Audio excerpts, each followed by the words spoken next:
요 근래에 나오는 향수들을 시향해 보면 확실히 예전보다 더 이런 느낌이 들더라고요. 이거 어디서 많이 맡아봤는데? 이거 전반적으로 되게 익숙한 느낌이네? 뭐 등등등. 혹시 여러분들도 이런 생각 해보신 적 있으실까요? 반갑습니다. 센스쟁입니다. 네, 여러분들 제가 매달 국내외를 가리지 않고 새로 나온 신상 향수나 뭐 궁금한 샘플들을 계속 사보는데요. 요즘 따라 자주 느끼는 게 다 다른 병에 담겨 있지만 향들이 좀 비슷하거나 좀 심심한데 라는 거예요. 당연히 전부 모두가 그렇다는 건 절대 아니지만 이런 느낌이 드는 빈도가 좀 잦아진 느낌이랄까요? 물론 나오는 향수들 보면 다 예쁘고 잘 만들었고 비주얼도 깔끔하고 감성적이지만 정작 향을 맡았을 때 그 묘한 설렘이라든지 우아하는 우아 포인트라든지 컨셉과 향이 잘 어우러지면서 재밌다 싶은 느낌은 점점 사라지고 있다는 생각이 들더라고요. 그래도 그 중에 이 브랜드 멋지네, 잘하네, 이런 브랜드들은 당연히 계속 나오고 있으니까 그런 향수들은 따로 또 차차 이야기해 보도록 하고요. 오늘은 왜 요즘 향수들이 이렇게 비슷한지, 심심한지, 그 배경과 이유들을 제 나름대로 생각해 보는 시간을 가져봤습니다. 사실 이건 단순하게 말하기 어려운 좀 복합적인 문제인데요. 그중 하나의 중요한 배경에는 바로 International Fragrance Association 이라는 국제향료협회라는 기관이 있다고 저는 생각합니다. 이 IFRA는요, 전 세계 뷰티 브랜드와 원료 회사들이 따르는 가이드라인을 만드는 곳인데요. 매년 피부 자극이나 알레르기, 장기 노출 시 위험이 있을 수 있는 향료들을 엄격하게 제한하거나 금지합니다. 소비자의 건강을 위한 규제이기 때문에 당연히 필요한 조치고, 이런 기준이 향수 산업을 더 건강하고 지속 가능하게 만드는 데 기여하는 건 분명하죠.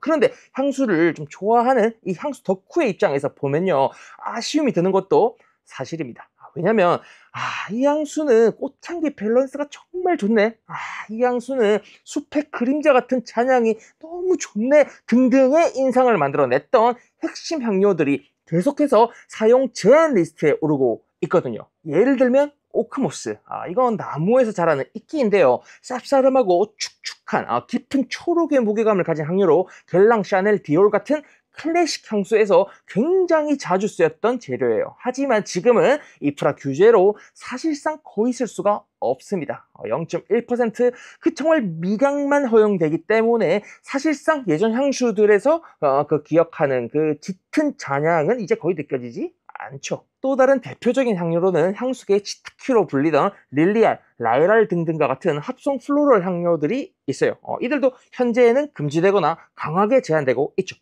이렇게 되다 보니까 향수를 만드는 사람 입장에선 마치 색이 줄어든 팔레트로 그림을 그리는 느낌일 수밖에 없지 않을까요? 새로운 향을 만들어야 하는데 쓸 수 있는 도구와 재료의 향이 자꾸 줄어드니까요. 물론 다시 말씀드리지만 규제 자체가 잘못됐다는 뜻은 아닙니다. 건강과 이 안전이 가장 중요한 것 맞고, 그걸 지키면서도 향기를 창조하려는 조향사들의 노력 또한 정말 대단하다고 생각해요. 하지만 그럼에도 불구하고 향수 덕후 입장에서는 예전 향수들이 가졌던 그 짙은 여운, 오래 남는 잔향이 점점 사라지고 있다는 건 좀 아쉬울 수밖에 없다라는 거죠. 앞에서는 이프라 규제 때문에 향료 사용이 제한되고 그로 인해 향수의 그 표현 범위가 줄어들었다는 이야기를 했죠. 그런데 저는 요즘 향수들이 왜 이렇게 다 비슷하지라는 생각에 지금 하는 이야기가 더 중요하다고 생각합니다. 이게 단순히 쓸 수 있는 향료가 줄었기 때문만은 아닐 거거든요. 당연히 조향사나 향료 회사들도 가만히 있지는 않으니까요. 그들은 이프라 기준 안에서도 새로운 원료를 찾아내고 합성 기술로 대체 향료를 계속 만들어 가면서 매력적인 향기를 지속적으로 창조해내고 있습니다. 즉, 향 자체의 창의성은 여전히 만들어질 수 있다고 봐요. 그런데도 비슷한 향들이 쏟아지는 이유는 저는 브랜드의 전략적 선택, 그 계산된 무난함 때문이라고 생각하기도 합니다. 국내외를 막론하고 요즘 향수들을 보면은 이미 잘 팔렸던 구조를 살짝만 비틀고 이름과 패키지만 바꿔서 다시 나오는 경우가 정말 많은 것 같더라고요. 왜 그렇게 하느냐? 네, 그게 확실하게 잘 팔리니까요. 향수 개발은 브랜드 입장에선 투자겠죠. 그러니까 안전하게 팔 수 있는 걸 만드는 게 가장 효율적이지 않겠습니까? 그래서 이미 입증된 향기를 따라하고 실패율을 낮추는 방향을 택하는 게 글로벌 브랜드나 니치 브랜드나 국내 브랜드에도 많이 보이는 느낌입니다. 근데 이게 또 브랜드만의 문제다라고는 볼 수 없기도 하죠. 그만큼 소비자들도 새로운 향, 창의적인 향보다 익숙한 향, 이미 유명한 향을 더 많이 선택하고 있다는 뜻이기도 하니까요. 어쨌든 이런 부분들이 서로 맞물린 결과 우리는 지금 예쁘고 무난하지만 인상에는 별로 남지 않는 향기들 속에서 또 비슷비슷한 향수들의 범람 속에서 살고 있는 건 아닐까라는 생각도 드는 겁니다. 물론 요즘 나오는 향수들 잘 만든 제품들이 정말 많아요. 전체적인 상향 평준화가 됐다고 느껴질 만큼 포뮬러도 안정적이고 향도 깔끔하고 패키지도 이쁘죠. 그런데 향수를 정말 좋아하는 사람 입장에서 보면요, 기억에 남는 향기 혹은 와 이런 향을 만든다고 역시 니 취하네, 컨셉이 정말 좋다 등등 뭐 이런 감상들은 조금씩 사라지고 있다는 느낌이 들어서 아쉽네요.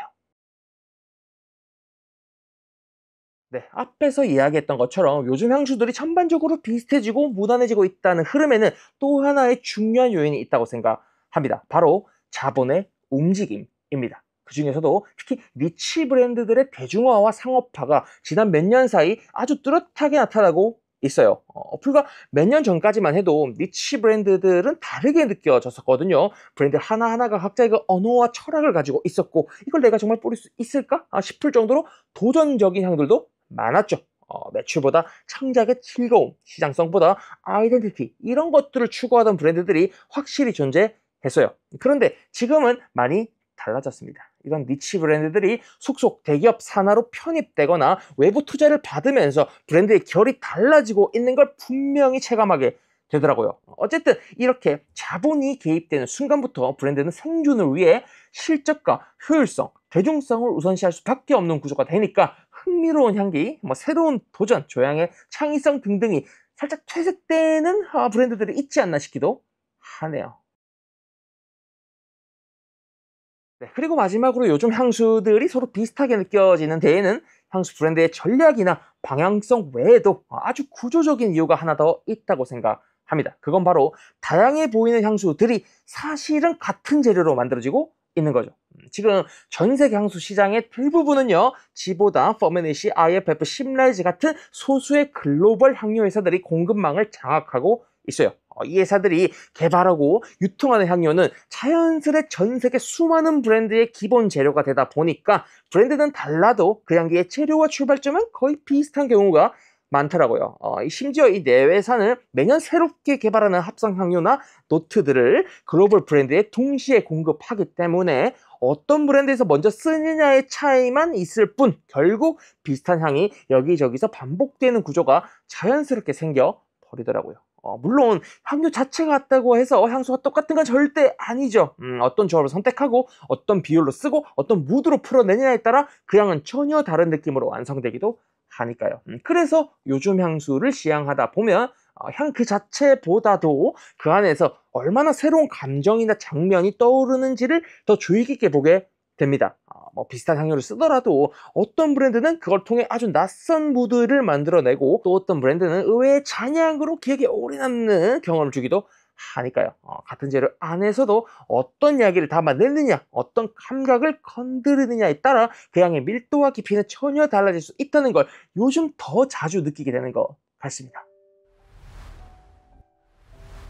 네, 예술성과 혁신성 그리고 상업적 매력 사이에는 언제나 미묘한 균형이 필요한 것 같습니다. 지금은 브랜드도 다양하고 디자인도 감각적인 시대지만 향만 놓고 보면 구조나 조합이 놀라울 만큼 닮아 있는 경우가 많네요. 차이는 분명히 있지만 그 차이가 차이처럼 느껴지지 않는 상태, 그게 지금 우리가 향수 시장에서 마주하고 있는 풍경인 것 같습니다.